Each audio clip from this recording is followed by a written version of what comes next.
Halo semuanya, perkenalkan saya Konita Yamil Malviro. Saya merupakan mahasiswa Prodi Kedokteran Fakultas Kedokteran Universitas Mula Warman. Di sini saya akan memberikan penjelasan mengenai tutorial praktikum mikrobiologi, pewarnaan bakteri dan jamur. Langsung saja ke pembahasannya dan bisa disimak baik-baik ya. Oke, langsung aja kita ke tutorial praktikum mikrobiologi, pewarnaan bakteri dan jamur.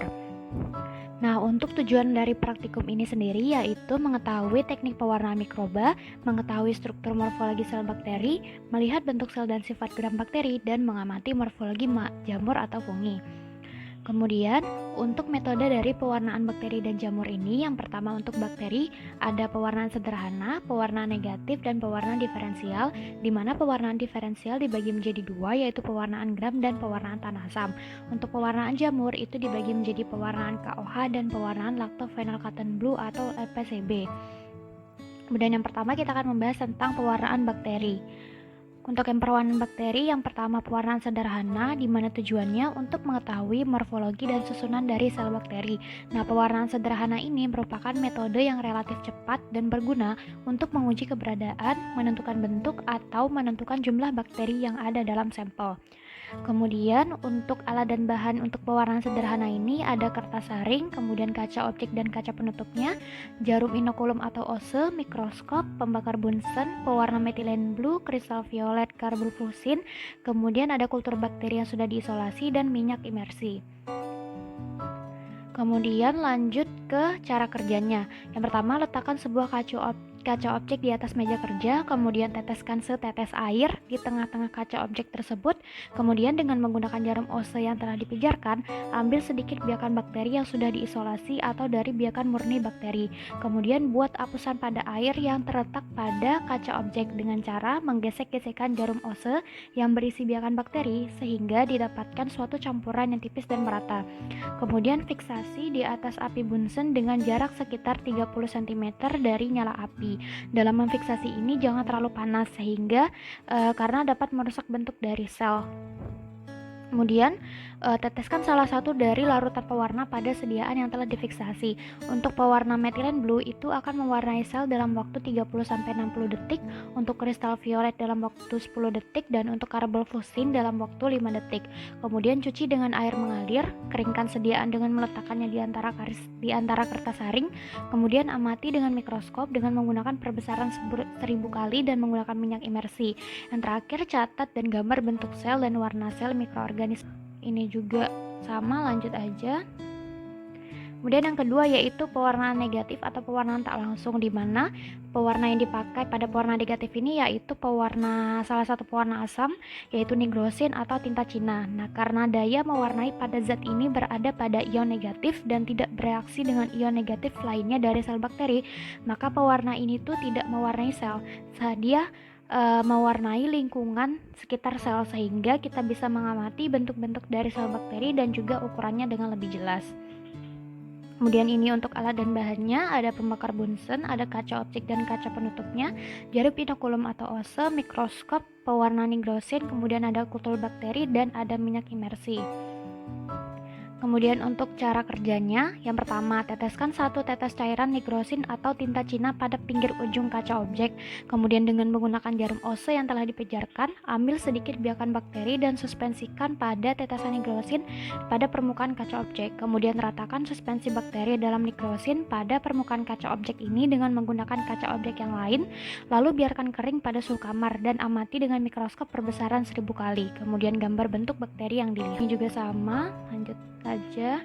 Lalu yang ketiga ada pewarnaan diferensial, di mana dibagi menjadi pewarnaan gram dan ada pewarnaan tanah asam. Untuk pewarnaan gram sendiri, ini tuh merupakan pewarnaan yang penting pada bidang bakteriologi, di mana gram ini sendiri dinamai demikian karena ditemukan oleh Dr. Hans Christian Gram. Nah, pewarnaan gram ini membagi sel bakteri menjadi 2 kelompok utama, yaitu bakteri gram positif dan juga bakteri gram negatif. Pewarnaan gram sangat penting untuk klasifikasi dan diferensiasi dari mikroorganisme. Nah, reaksi pewarnaan gram itu didasarkan atas perbedaan dari komposisi dinding sel bakteri, di mana sel bakteri gram positif itu mempunyai lapisan peptidoglikan yang tebal, sedangkan untuk yang bakteri gram negatif memiliki lapisan peptidoglikan yang jauh lebih tipis dan dikelilingi oleh lapisan lipid di luarnya. Kemudian untuk reagen yang digunakan untuk pewarnaan gram ini dia ada 4. Ada kristal violet, ada iodin, ada alkohol, dan juga ada safran. Kemudian lanjut untuk alat dan bahan dari pewarnaan gram, ada kertas label, kaca objek, mikroskop, ada jarum Ose, lalu ada pembakar bunsen, ada lampu spiritus, kemudian botol semprot berisi air, rak wadah pewarna, kemudian kultur murni dari bakteri, penjepit pada gelas benda, pewarna kristal violet, larutan iodin, alkohol, safranin, dan minyak imersi.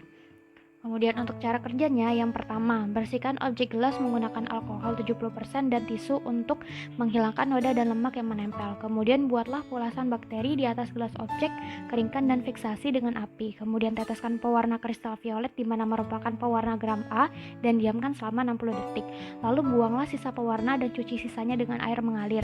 Kemudian teteskan larutan iodin dan diamkan selama 60 detik. Kemudian buang lagi sisa pewarna dan cuci lagi dengan air mengalir. Kemudian teteskan larutan peluntur yaitu alkohol, diamkan kira-kira 30 detik. Nah, ini hati-hati jangan sampai berlebihan yang mengakibatkan kesalahan hasil. Kemudian buang sisa pewarna dan cuci sisanya dengan air mengalir. Teteskan safranin dan diamkan selama 60 detik. Kemudian cuci kembali dengan air mengalir, lalu keringkan dengan cara mengangin-anginkan di udara dan keringkan sisa air menggunakan kertas tisu. Kemudian amati menggunakan mikroskop perbesaran lemah sampai perbesaran kuat. Kemudian lanjut aja, ini juga sama. Kemudian ini merupakan gambar dari pewarnaan gram untuk gram positif pada Streptococcus dan gram negatif pada E. coli. Kemudian ini juga sama gambarnya, lanjut aja. Kemudian untuk pewarnaan tahan asam, di mana pewarnaan tahan asam ini merupakan pewarnaan yang dapat mengukur ketahanan sel yang telah diwarnai terhadap pencucian dengan asam. Teknik yang kita gunakan yaitu pewarnaan Zell-Nielsen, di mana pewarnaan ini terutama digunakan untuk diagnosa dan studi penyakit-penyakit yang disebabkan oleh spesies-spesies tahan asam seperti Mycobacterium tuberculosis dan Mycobacterium lepra. Nah, ini merupakan gambar dari pewarnaan tahan asam pada Mycobacteria. Kemudian untuk alat dan bahannya ada kertas saring, ada kaca objek, kemudian mikroskop, ada penangas air, kemudian minyak imersi, pewarna metilen blue, pewarna karbonfusin, kemudian ada larutan alkohol asam, dan ada biakan Mycobacterium dan E. coli. Kemudian untuk cara kerjanya, yang pertama buat hapusan dari Mycobacterium dan E. coli pada kaca objek dan difiksasi. Kemudian tempatkan sediaan pada plat kawat di atas penangas air, lalu letakkan sepotong kertas isap pada hapusan dan basahi dengan pewarna karbonfusin. Kemudian jaga jangan sampai hapusan menjadi kering dengan terus memberi pewarna. Hindari pemberian zat warna berlebih, lakukan hal ini selama 5-10 menit. Kemudian cuci dengan air. Lalu lanjut cuci dengan alkohol asam selama 10-30 detik, lalu warnai dengan metilen blue selama 30 detik tanpa pemanasan, lalu cuci dengan air dan keringkan. Terakhir, amati dengan mikroskop dengan perbesaran 1000 kali. Bakteri yang tahan asam itu akan berwarna merah, sedangkan yang tidak tahan asam akan berwarna biru. Kemudian lanjut ke pewarnaan jamur, di mana pewarnaan jamur ini dibagi menjadi pewarnaan KOH dan pewarnaan lactophenol cotton blue atau LPCB. Untuk pewarnaan KOH, di mana tujuannya yaitu melakukan pewarnaan KOH terhadap sediaan yang berasal dari spesimen klinik. Salah satu teknik yang paling sederhana adalah membuat sediaan jamur yang berasal dari kerokan lesi atau sedikit eksudat dan kemudian diwarnai dengan larutan KOH 10%. Nah, ini merupakan contoh dari pewarnaan KOH. Kemudian untuk alat dan bahannya ada jarum Ose, kemudian objek gelas dan cover gelas, mikroskop, pipet Pasteur, lampu bunsen, larutan KOH 10%, dan ada spesimen klinik. Kemudian untuk cara kerjanya, yang pertama dengan menggunakan Ose, ambil 1 tetes larutan KOH 10% dan letakkan pada objek gelas. Kemudian panaskan Ose, ambil spesimen klinik yang sudah tersedia, kemudian campurkan dengan KOH 10% pada objek gelas tadi. Ose dipanaskan kembali, sediaan ditutup dengan cover gelas, panaskan beberapa saat di atas api, kemudian sediaan siap dilihat di bawah mikroskop mulai dari pembesaran 10x10, kemudian dengan pembesaran 10x45. Kemudian untuk pewarnaan lactophenol cotton blue, di mana lactophenol cotton blue ini merupakan zat pewarna yang sering digunakan untuk mewarnai preparat semi permanen secara mikroskopis pada fungi. Nah, zat pewarna LPCB ini akan mewarnai bagian sitoplasma dan menyebabkan bagian lingkungan sitoplasma berwarna biru terang, sehingga dinding hifa pun dapat terlihat dengan lebih jelas. Kemudian untuk alat dan bahannya ada kertas label, kemudian objek glass dan cover glass, mikroskop, ada stereo mikroskop, ada jarum pentul, ada pembakar Bunsen, kemudian alkohol 70%, ada kultur murni dari kapang atau jamur, kemudian ada larutan LPCB-nya, lampu spiritus, dan penjepit gelas benda. Kemudian untuk cara kerjanya, yang pertama bersihkan objek glass dan cover glass menggunakan alkohol 70% dan tisu untuk menghilangkan noda dan lemak yang menempel. Kemudian teteskan sedikit larutan LPCB di tengah permukaan objek glass. Kemudian ambil sedikit hifa kapang yang berada di bagian tepi, kemudian taruh di permukaan objek glass yang telah ditetesi oleh LPCB. Lalu uraikan hifa secara hati-hati menggunakan 2 jarum pentul steril sambil diamati menggunakan stereo mikroskop. Kemudian tutup sediaan kapang dengan menggunakan cover glass secara hati-hati dan usahakan tidak ada gelembung udara dalam preparat. Kemudian bersihkan kelebihan LPCB dengan kertas hisap, amati menggunakan mikroskop pada perbesaran lemah hingga kuat. Kemudian amati morfologi kapang yang terlihat serta bagian-bagiannya. Nah, kemudian ini ada referensi yang nanti akan saya letakkan di description box. Oke, itu tadi penjelasan mengenai pewarnaan bakteri dan jamur. Sesuai yang saya jelaskan tadi bahwa referensi yang saya gunakan akan saya taruh di description box sehingga kalian semua bisa membacanya secara lebih lengkap ya. Oke, itu saja dari saya. Terima kasih sudah menonton video ini. Semoga bermanfaat untuk kalian semua.